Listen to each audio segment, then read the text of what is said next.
Straight across to him because we've got that crucial meeting that's lined up today. Markets are hoping for a deal this time around between OPEC and its allies. Peter, the last time they couldn't come to a deal, we saw never seen before price crashes when it came to crude oil. What's in store this time? How critical is it for them to reach a conclusion? Well, good morning, Abba. I think it's very crucial. There's no doubt that we're going to see some very interesting dialogue over the next matter of hours. How it moves forward from there is an unknown.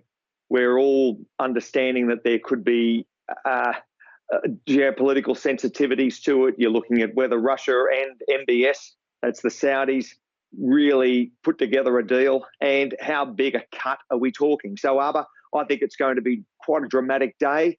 And how it unfolds is going to be quite interesting, to say the least.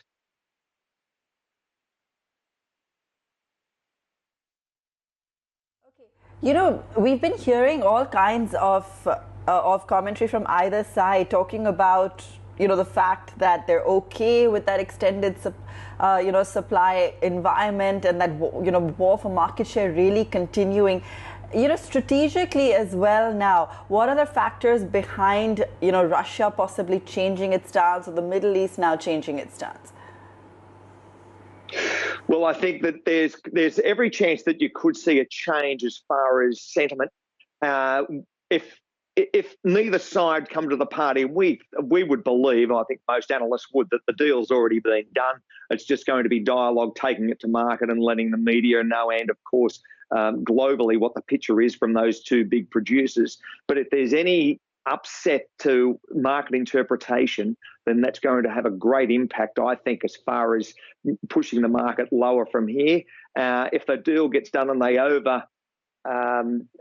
overcut, which I think could be an unknown, and I feel as though that there's a big chance that could happen, then I wouldn't be surprised that crude edges up from here, a couple of bucks. So again, let's just see what happens as far as Russia. Let's see where Putin is, and of course where MBS is. We know that there's a very strong strategic tie between the two, and let's see if they can put this matter to bed today.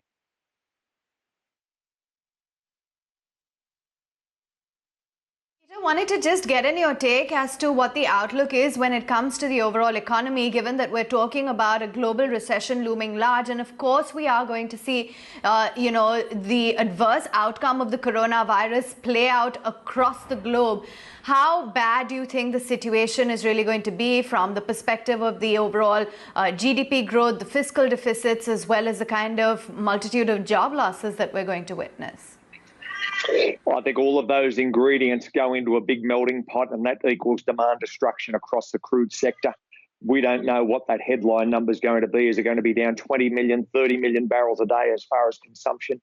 And how long does this drag on for? So it takes a long time to work that through, and these sort of numbers are going to be interpreted by markets over the coming days and weeks, leading into fiscal side, leading into stimulus. Where does it move forward, and how do you build on and get back to that 100 million barrel a day consumption, which in turn is a great barometer for world activity. So I don't think there's any market that is as transparent as the crude market when it comes to behaviour, and with turnover well down as far as those consumption numbers daily, then that really indicates where the world is going through at the moment. A lot of pain and a lot of misery from a consumption side.